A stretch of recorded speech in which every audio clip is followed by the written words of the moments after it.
Okay, kids, so I am going to go through how I am doing tracking. This is just tracking because you're going to see some pitch numbers on here that you're going to go, what the fuck are you doing with those? But this is tracking.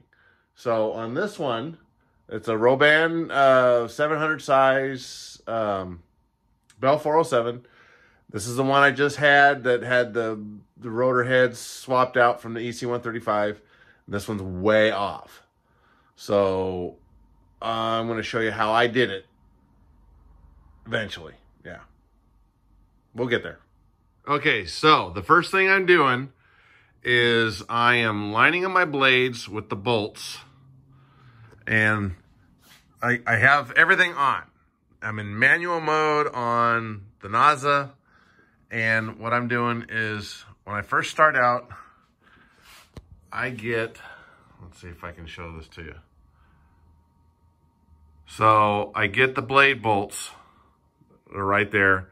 I get them lined up fairly flat. So whatever pitch curve you've got on here, you know, they're gonna be like that, or they're gonna be way down. So I have full down, and they look a little off. So I actually make them, you know, level, lined up. And then I go through and I line up the blades with, on these ones, they're fairly easy because they've got a big hump, and the hump is right at cord level. And, or I don't know how you explain it. Where the bolt hole is from the front of the leading edge, that should be where, shit, how do you explain this? Centrifugal force will get you your chord-wise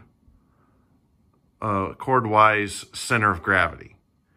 So when they're spinning and they go in their set spot, you could do that. You can spin it up really fast and then slowly bring it down so that they kind of stay.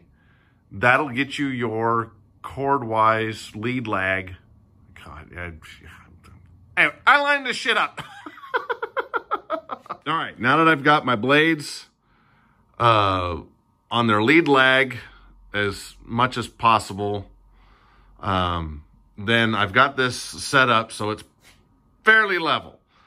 And what's nice is I've got this thing jacked up. So what I'm looking at is you want to line up the blades in the same spot every time.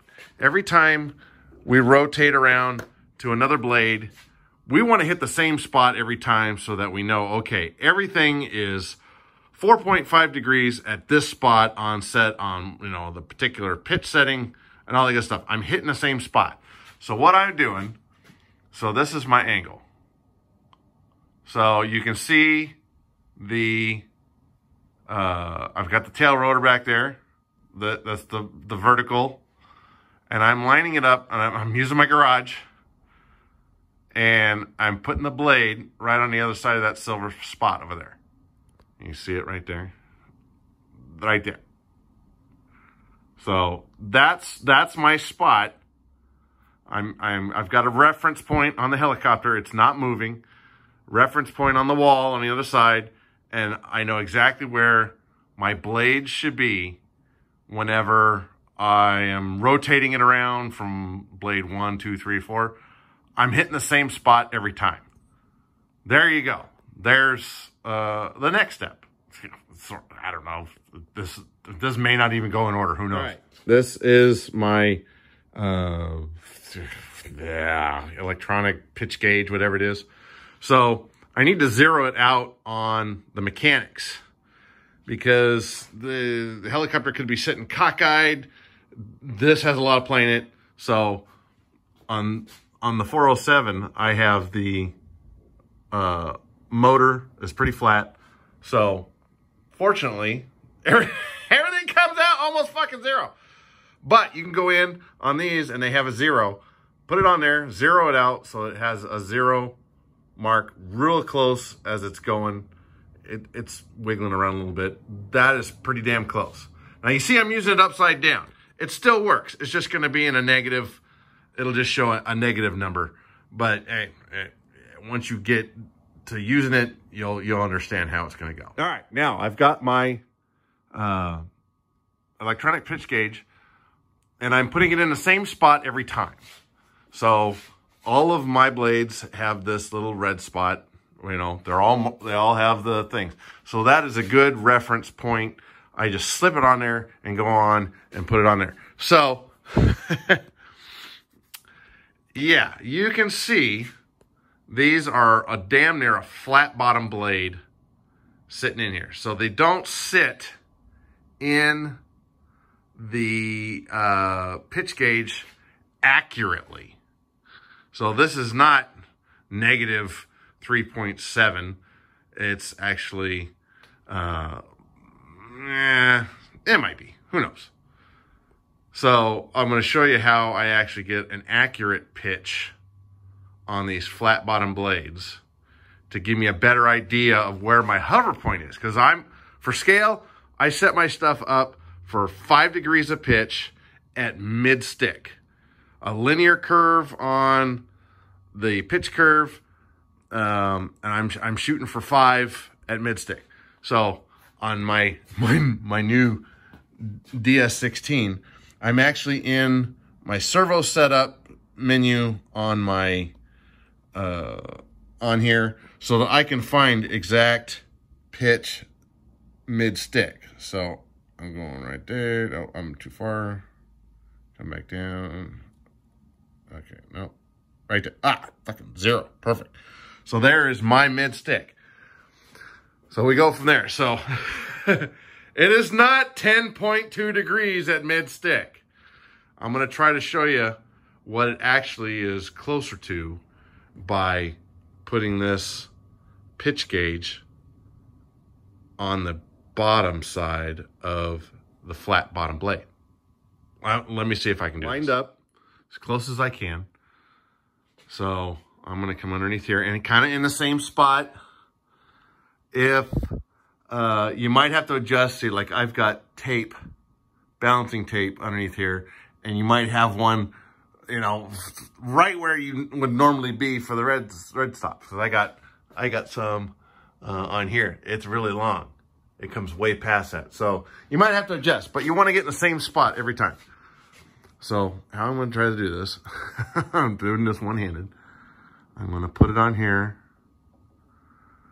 and ever so gently hold it without changing it too much. So on this blade, I've actually got about, it's not -4, it's actually 4 degrees of positive pitch at mid stick, which I thought was a little low when I test flew it. And looking at it, it's kind of going, who knows? So it gives you a reference point whenever you go out and hover, because we can't get a very accurate reading as to exact pitch on these. You know, symmetricals, yeah, you can. You can say, okay, this is 5 degrees of pitch. This will give me my reference point to my exact mid stick. If it's not hovering enough, I can come in here after setting all the pitches to the same. I can come in and say, okay, I need another turn on all 4 after I make them all the same. And then I can adjust up to get to 5 degrees of pitch.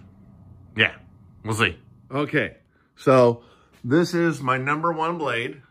Or, no, it's my number 4 blade. All right. And it says, and this is just a reference, I'm at mid stick, and I just put it on here because I'm trying to track the blades. I'm tracking all of them now. I'm trying to make them all the same. So right now I'm at 9.9. So I did it before, and it had it at 8. So I'm going through a second time and measuring each one of the blades, and I'm actually writing it down as to what I'm getting for a measurement, pitch measurement. And I'm doing it exactly the same way. So I'm not like doing the bottom on one side, and then I'm trying to keep them all in the same spot. Number 1, and I'm writing all this stuff down. Number 1 says I'm at 11.1. 11.1. Okay, blade number 2 is also 11.1, 11.2. So 11.2. So you're seeing a pattern. So when I adjusted one thing, and it's pretty close, 11.1, 11.2, 9.4, 9.5. So those are pretty accurate. Consistent, I'll say, not accurate. Okay. Blade number 3, 10.3. So write that down here, 10.3. And this should be 9.9 on number 4 when I go back to it. 9.9 back on blade number 4, just as I had it before. So me rotating it around, because I haven't changed nothing. I haven't moved the stick. I've just put on the meter reader on the same spot on the blade, lined it up back here where I need it to be lined up, just like that, and then taking a measurement. So I'm pretty accurate as to what I've got. So 9.9, rotated all the way around, I'm still getting 9.9. So there is a good representation of why my blades are so out of track. At this point, these are at 11, this one's at 10, and that one's at 9.9. So these two would be low. So now I can decide whether or not I want to take those and drop them down to here, or take these and raise them up to there. I don't know which way I'm gonna go. I took this and put it up here on the blade, and it says I'm at 4, which I think is way more accurate to what it actually is than not. So what I'm gonna do is I'm gonna take these two blades and rotate them up to give them more pitch to match up these two blades. And yeah, we'll go from there.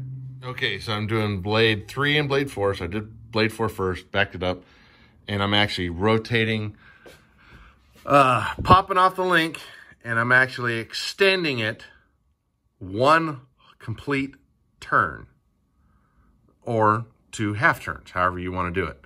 These are, you know, we're dealing with half turns of accuracy in here, which kind of sucks, but it is what it is.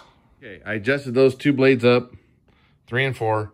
Now I'm gonna go through and do a whole thing all over again and mark it down after the adjustment of 1 whole turn to extend them to get more pitch on blades 3 and 4. And one other thing I am doing here is every time I make an adjustment and I'm doing a whole complete thing, I am adjusting, I'm moving the servos, and then I'm coming back to the same spot from 0 to mid stick. Because you will get a different reading if you go from full stick to half stick. Just because, whatever reason, they never come back. I mean, there's like a whole degree difference between going from full low to mid and full high back to mid. I don't know if anybody else has ever seen that. Every one of my helicopters does it. So I'm not sure exactly what it is. And maybe it was the radio. Maybe now this, I haven't tried this out with this new radio, and I might have to find out. Okay, so gone through, done the whole thing all the way around, spun them all around. These are my new numbers, 9.4, 9.7, 10, and 9.6. So these ones will probably be out. I don't know if I can bring this up because I did 1 full turn and 1 full turn. So it didn't bring it up quite the same as what I was hoping it would be. But maybe it is. So if that was 10.3 and that's 9.9, that was 0.4. So yeah, that's 0.4 difference in here. So what I'm going to do is I'm going to put this one up a half a turn, blade 4, and see what that changes. Probably too much. Okay, so another half turn on that went from 9.6 to 10.2. Kind of a big jump. So that is 4, 5, 6, 0.6 on 0.6 on the Richter scale. No, it's quite a big a jump. So it's, you know, so there we are. So I might, see, we're in between all kinds of stuff. So It's just kind of where we're stuck at and how far you want to fuck with it. And what you can do, you know, leave it at a spot, test fly it, see if it's really far out. If not, then go back and adjust it. It's a pain in the ass. Okay, just for shits and giggles, I went down and measured the whole thing again. So here's my numbers, 9.7, 9.6. And you can see there's some discrepancies about some of this shit. So my low one now is this 9.6, which it was 9.7. Well, this one was a 9.4. Now it's at 9.7. So that's why you're taking lots of readings over and over and over again to see where you're at. Hey, Mo, what you doing? It's good, puppy. So, yeah, it's a tedious process. So I think I'm going to leave it where it's at now, test fly it, and see how it goes. And so it's a little too dark tonight to go out and test fly it, which is, sometimes I would, but it's dark. So tomorrow morning, we'll take it out to the field and we'll fire it up and see how the tracking is and see how that affects the shake that was in it left from today. It wasn't nearly as bad as what it was with the old head. So yeah, we'll see we'll see how it goes. See you tomorrow. Get out and build something. Okay, so I didn't get any video of the test flight. It went really well. The blades were pretty close to tracked. Still has a little vibration in the whole helicopter. Not as bad as the old head, like I said before. But, so, chasing vibrations is a horrible thing. It sucks. But this is what we're trying to do. So, the next step for me is I'm just going to take a piece of black tape, stick it around the blade, and test fly it, see if a vibration comes and goes, move it to another blade, because they're in track. So, and I actually went back in on the test flight and dropped the number, I think it was the number 4 blade that was a little higher. I actually rotated it back a half a turn, and the vibration seemed to go away a little bit, so it's not as bad. So yeah, checking vibration. You end up like the benzins, where you could have a turn and a half difference on tracking the blades, where they look like they're in track, but then they're vibrating, and then you stick a whole half a turn on the pitch link, and it stops vibrating. So yeah, well, there we go. So I'll get some video of that later on next week. Yeah. All right. Bye.